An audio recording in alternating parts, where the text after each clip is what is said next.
I am going to explain the psychological law of consumption.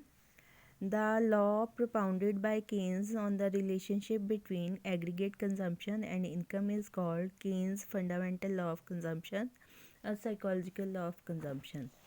According to this law, when income increases, consumption also increases, but increase in consumption is less than increase in income. In the words of Keynes, the psychology of the community is such that when aggregate real income is increased, aggregate consumption is also increased, but not by so much as income.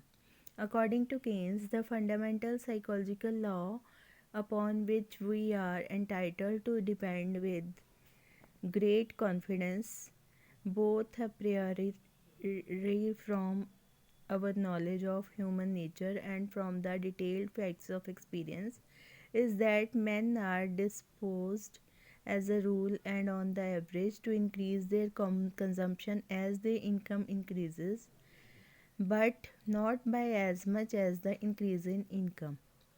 In other words, it can be said that marginal propensity to consume is always positive but less than unity. Assumptions of psychological law of consumption are as under: no change in psychological and institutional complex. It implies that except change in income, there is no change in psychological and institutional complex, such as population habits of the people, taste, fashion, custom, distribution of income, prices, etc. Normal conditions. It implies that there is no danger of war or Cold War, depression, boom, political upheaval, revolution, etc. In other words, this law applies under normal conditions alone. Prosperous capitalistic economy based on laissez-faire. The law applies to free and prosperous economy. The law does not hold good in case of socialist and underdeveloped economies. In a free economy, people can consume goods according to their needs and desires. There is no government interference in the economic affairs. Explanation: this law can be explained with the help of following table. There are three columns in the table. First is income, second is consumption, third is saving. Income is 0, 50, 100, 150, 200, 250, 300, 350. Consumption is 50, 75, 100, 125, 150, 175, 200, 225. Unit is crore rupees. Savings is denoted by S and is minus 50, minus 25, 0, 25, 50, 75, 100 and 125. Further, this law can be explained with the help of a diagram. It is clear from the table that proportionate increase in consumption is less than proportionate increase in income. Initially, when income is low, the households meet their consumption expenditure either by withdrawing their past savings or by borrowings. Subsequently, we find that increase in consumption observes a diminishing rate. In figure,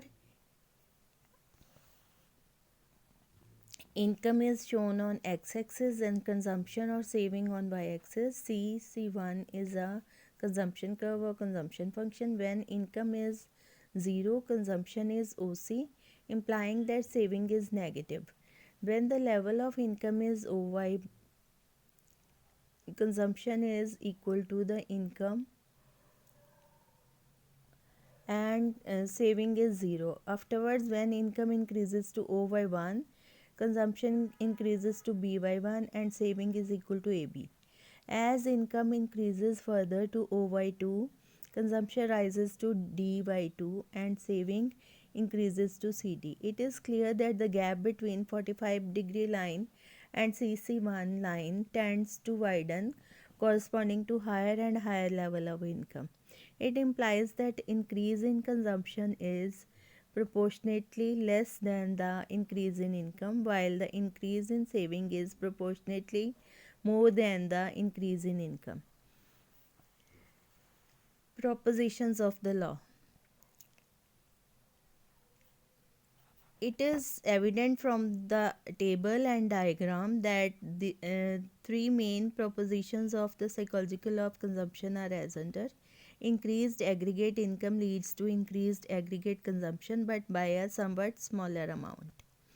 When there is increase in aggregate income, there is increase in aggregate consumption also, but increase in consumption is less than increase in income.